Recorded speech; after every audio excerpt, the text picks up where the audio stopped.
আপনারা বক্সের পিছনে তিনটা বাটন দেখতে পাচ্ছেন। এটা হচ্ছে আপ ডাটা, আর এই যে এই বাটনটা হচ্ছে আপনার রিসেট। এখানে কিন্তু বাটন দেওয়া নাই, সাইডে একটা বাটন রয়েছে। তো এখন আমরা পাওয়ার লাইনটি দিয়ে দিলাম, দিয়ে দেওয়ার পর আমরা এইচডিএমআই লাইনটি দিয়ে দিব।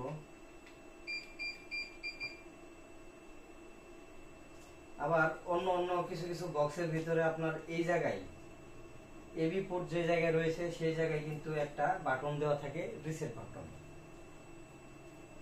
এটার ভিতরে কিন্তু তা নাই।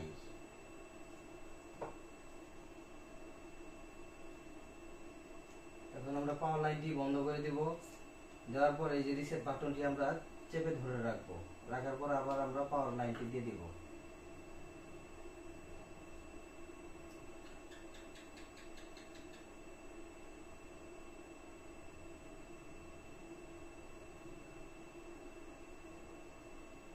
আমরা রিসেট বাটনটি ধরে রয়েছি, এখনো কিন্তু আমাদের বক্সটি ওপেন হয়নি। এখন আমরা বাটনটি ছেড়ে দেব।